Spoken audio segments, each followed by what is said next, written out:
what I think was significant about it is that it was shot on film, which gave it a real kind of warm quality. You see so many now, it's just tapes, and now that god-awful HD or whatever that shows every single thing. I want some fog around That's what here. we're shooting with today is HD. Oh, thank you very much, Rob. Right. Well, it's been real nice seeing you.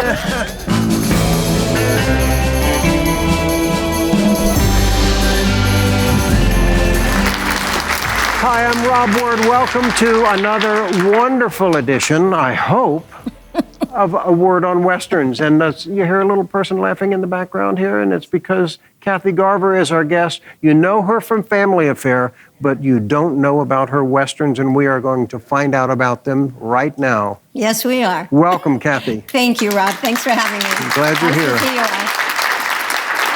you. Family Affair, of course, was great, and Brian Keith was a lot of our favorites because he did some wonderful Westerns, too, including the Sam Peckinpah series, The Westerner. Yes, and he also did The Mountain Men with Charlton Heston, and that was one of the first films I ever did with the Ten Commandments. And that was kind of a Western. They were going out to a new frontier. So Westerns have kind of been a part of my life ever since I was a very small child.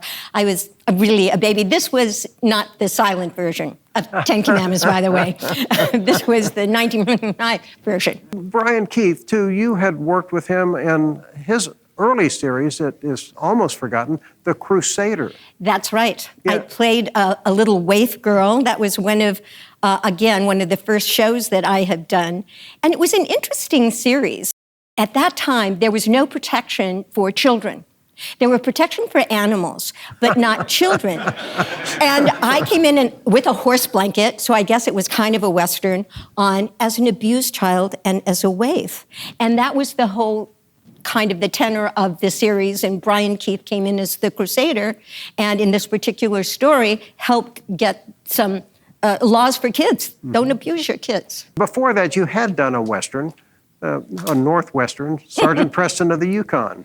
Yes, and not the radio version, the actual television version. Richard Simmons, yes. Yes, and I loved that dog was just great, an Alaskan Malamute, I think.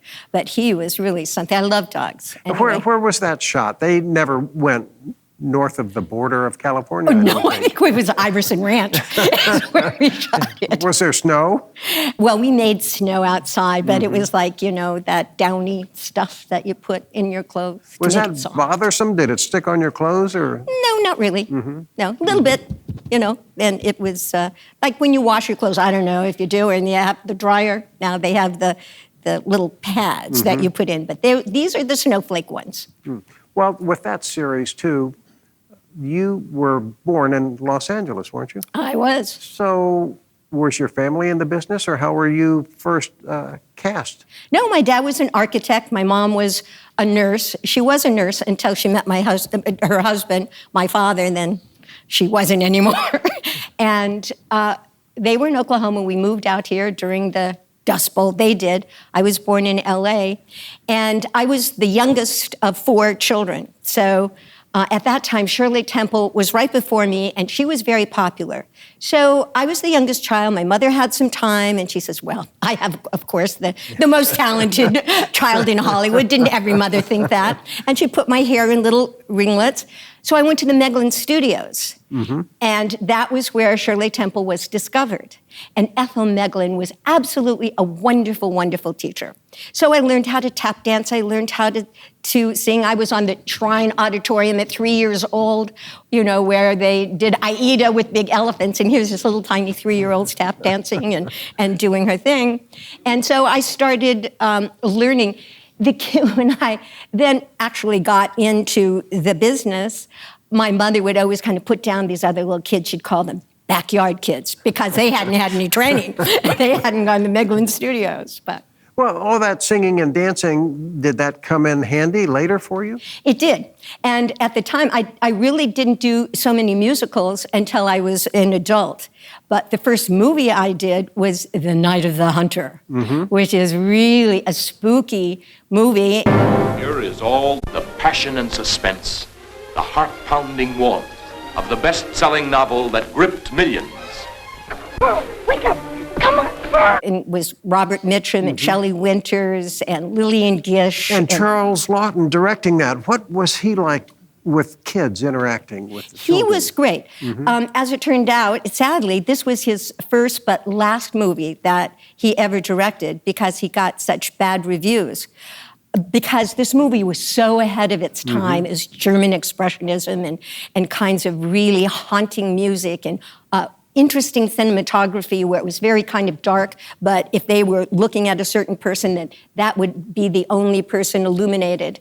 Well, he got so angry about this because he got such bad reviews, because it was ahead of its time, that he didn't direct It's another certainly thing. a classic today. Oh, it's like number, I think, 20 on the best horror movies that have ever been made.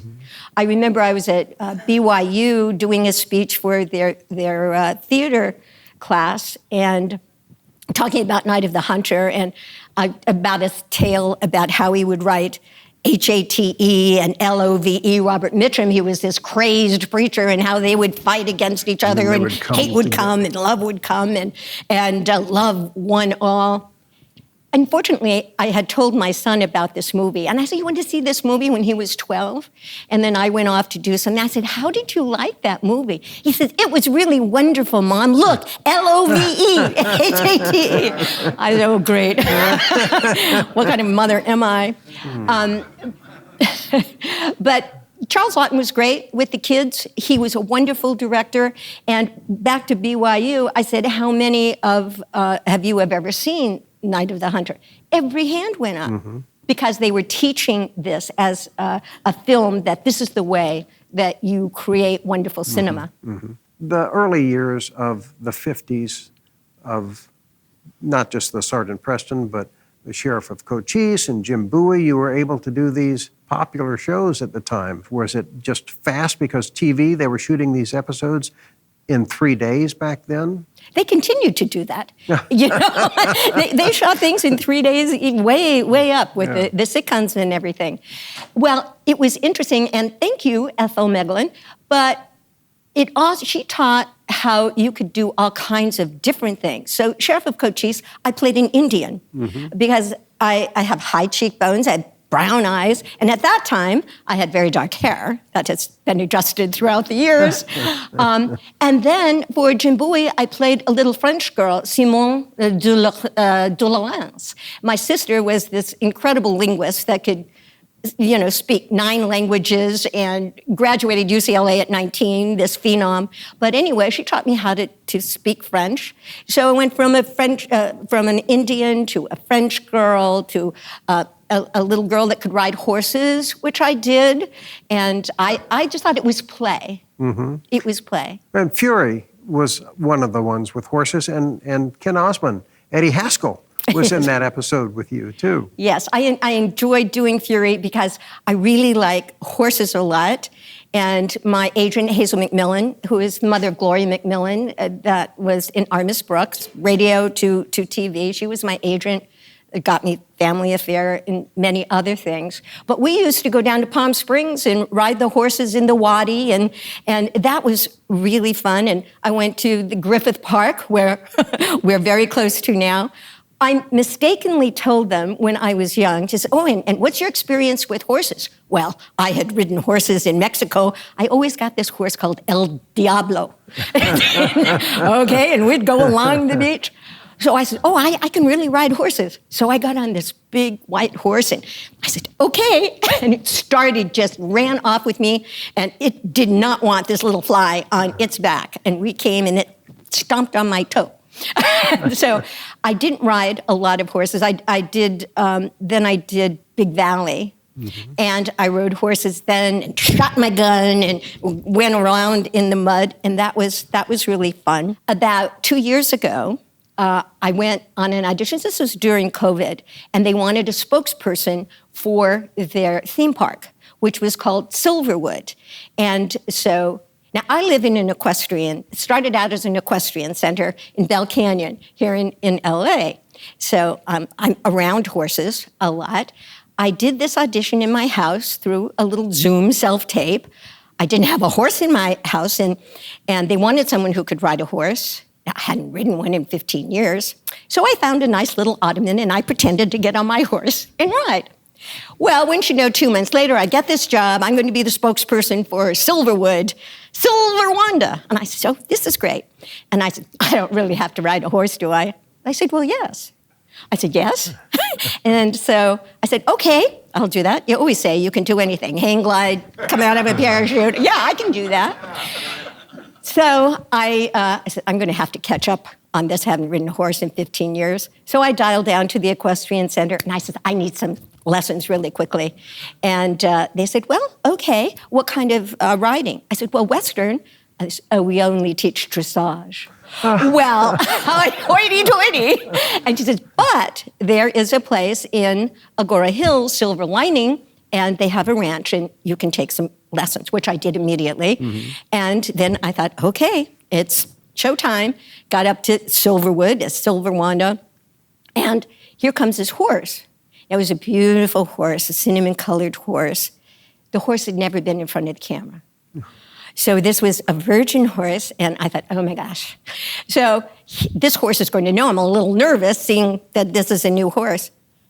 The horse was more nervous than me. Mm. And I said, oh, it's okay. It's going to be all right. Don't worry.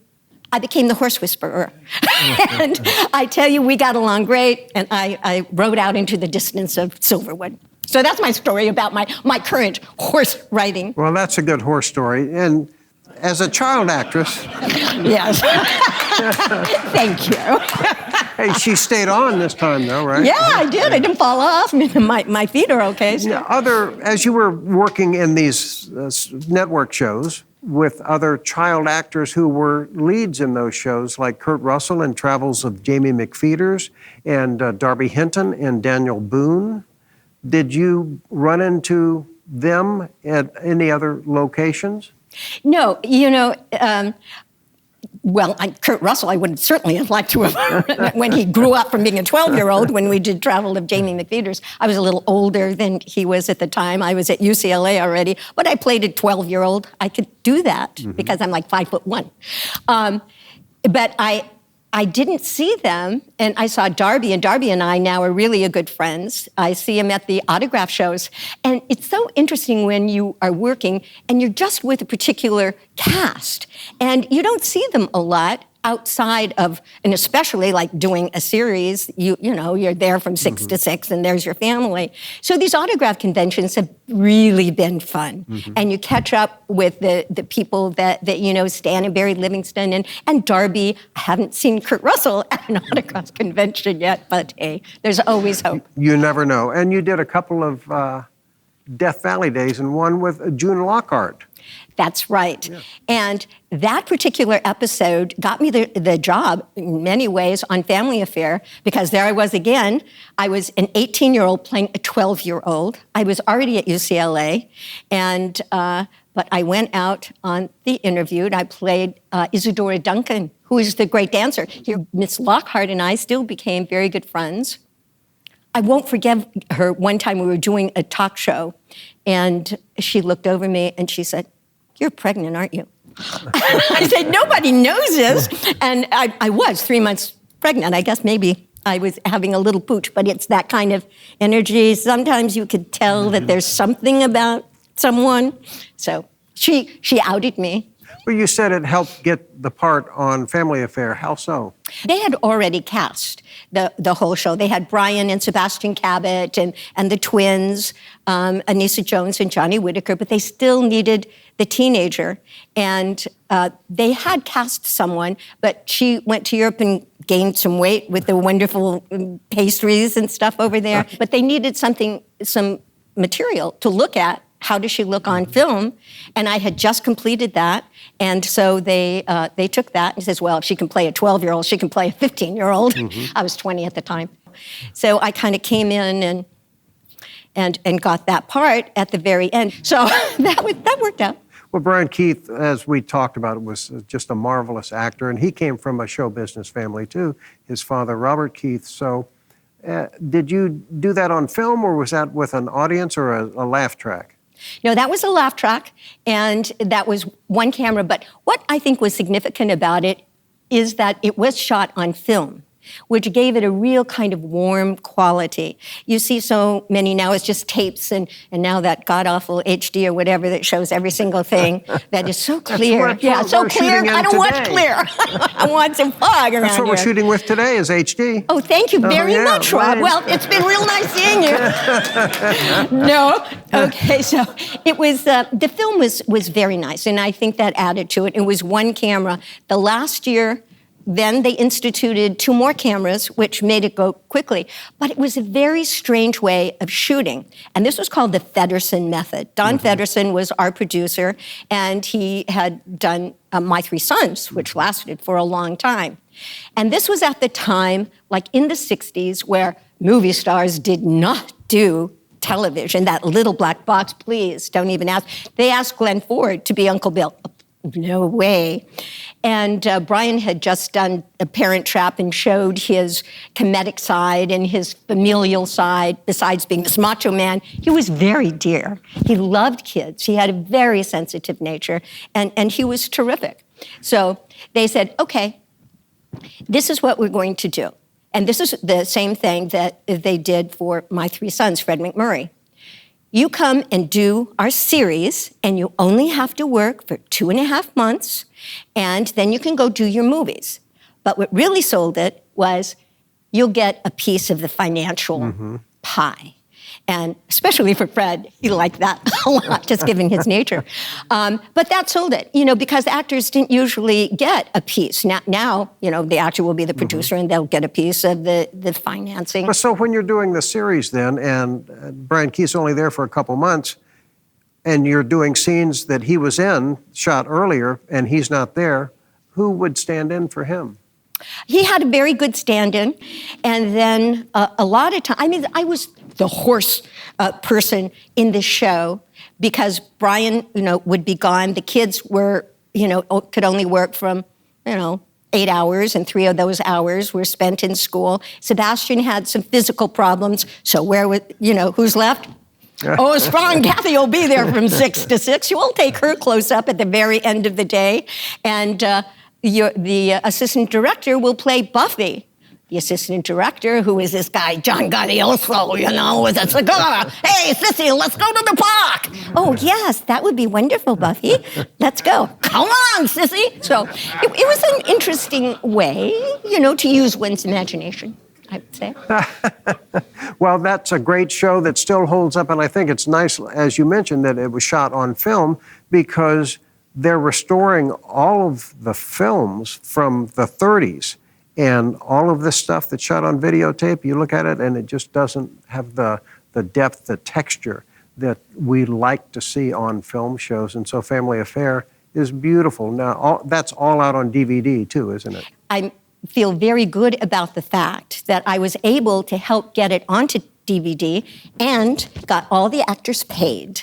So I was real happy. I said, you're not going to show all these DVDs without, some remuneration. Well, to the people. on our show here, A Word on Westerns, there is no remuneration. Oh, I It's didn't just know the that. Well, applause, thank all you right? again. All right. So that's it. We're good. Kathy, let's hear it for Kathy. Give her the applause that she deserves. Thank you, Thank you Rob. very much.